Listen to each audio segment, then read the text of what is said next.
Hey there, it's me, Fraser, building my applied AI consultancy business while documenting my thought processes and decisions so that others can build along or learn from my experience. We are going to follow the same structure as the previous videos.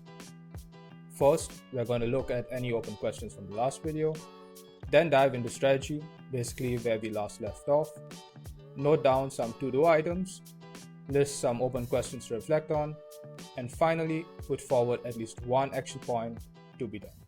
To recap, we had two open questions last time, which I've been reflecting on. One, how do I create an offer? And two, how do I tailor it for me? I actually thought about this a lot. So this whole video is going to be about creating an offer and what I learned over the last week. To even understand how I create an offer, I need to learn from someone who's really good at it. And as we decided in the last video, my action point was to read the 100 million offers. While reading this book, I learned a lot of things, and below are a few relevant things that I've noted down. But first, what even is an offer? The most simplest way that one can define an offer is it's literally what you provide in exchange for money. It's as simple as that. But Alex takes this a step further. He defines something called the Grand Slam offer. So what is that? In order to keep this video focused on my thoughts, I won't be diving into the details, but I highly recommend you read the book yourself. The TLDR version of this is it's an offer that you present to the marketplace that cannot be compared to any other product or service available, which leads to increased response rates. So think about clicks, increased conversions, think about sales, and premium prices. Think about charging a lot of money. We by no means want a business that competes on price, right? That's a losing game. However, none of this matters if you choose a bad market. A normal market is okay, a great market is fantastic, but if you choose a bad market, no matter what you try, you've already started from behind. Majority of us will be in a normal market, but if you can give yourself a head start with a better market, why not, right? So some of the key factors while choosing a market are: one, is there a pain point? Two, if you come up with a solution, do they have the purchasing power to buy the solution? Three, is the ideal client avatar easy to find and target? And four, is it a growing market? If the answer is yes to all of these, then it's likely a good market. However, you won't know for sure until you dive in, and that's the reality of it. This led me to reflect a bit and think about what my niche in the market could be. Until now, I've been serving enterprises in general, and I've worked in a lot of domains from e commerce, e learning, finance, automotive, recruiting, shipping. So I've seen a lot. And recently, I've taken to small businesses to apply what I've learned over my decade of building software to now making it more accessible to everyone. Why shouldn't small businesses have an edge too, right? The world is turning more digital day by day, and with the rise of AI, the world is only going more in that direction. And that brings me to the second open question on how do I tailor all of this for my business, which led me to ask the question, what is my niche? Now, there's no sure way to tell if a niche is right for me or not without actually trying it, but I need to start somewhere. And after reflecting a bit on my current clientele, I decided on outplacement and growth agencies. Usually, if there's a pain point for one, it's likely that there's a pain point for many. A mistake I made originally was I thought I niched down enough by diving into AI, but that assumption was flawed. It's a niche within software, but it's still too general to build a profitable business. So I kept asking myself the question, what do I solve? And I couldn't really answer that. Yes, I build software, but that itself doesn't solve a problem, and it's hard to sell. And then I had questions like, what kind of software? For who? For what? And trying to explain to someone that I build software for anything they need, I've come to realize is incredibly hard because there's no relation to the pain point, and most of the time, people don't even know what they need until you show them. If you can present a specific solution to a pain point they have, then they know they need it. The means of solving it doesn't really matter as much, and software is just a mean of solving the problem. Also, as Alex mentioned, you want to be the guy who services this type of person or solves this type of problem. And if you want to be even more niched about it, right? I solve this type of problem for a specific type of person in this unique, counterintuitive way that reverses their deepest fear. Now, it's important to note that if your offer doesn't work, it doesn't mean you suck, it just means that your offer sucks. That's a big difference. Now, to create a good offer, you need to understand the value equation, and that is the dream outcome into the perceived likelihood of achievement divided by the time delay into the effort and sacrifice, which equates the value.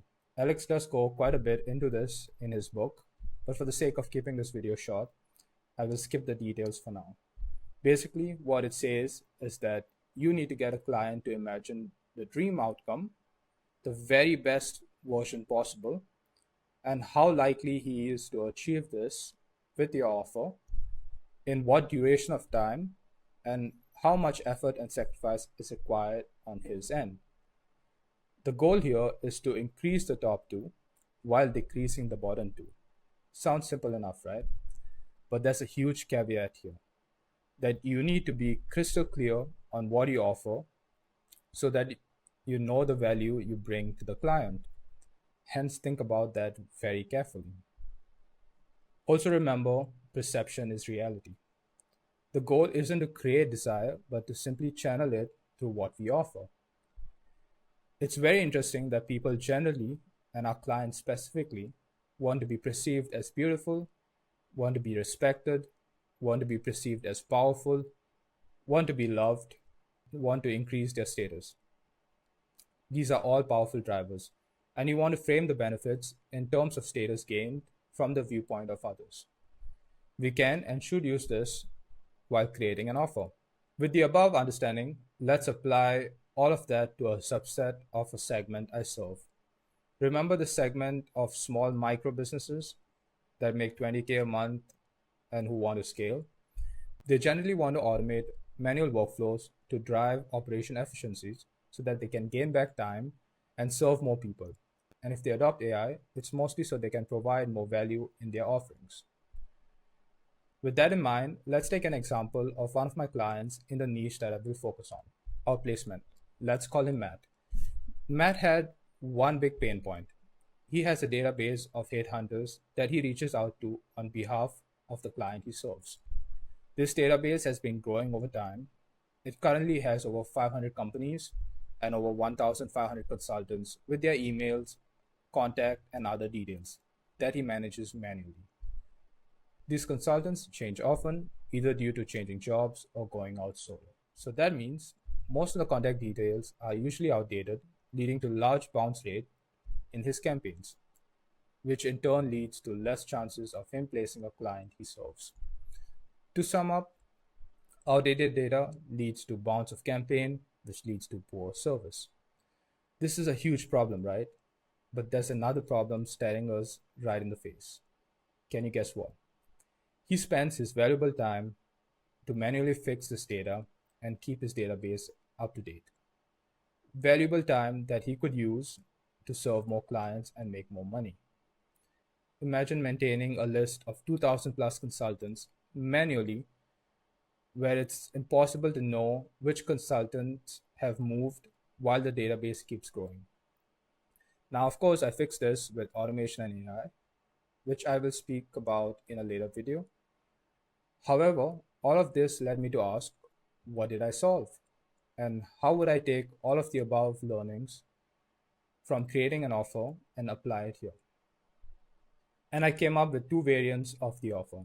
One, I help outplacement firms avoid the nightmare of not being able to place a client by building an automated, always updated list of top tier consultants they can call on instantly.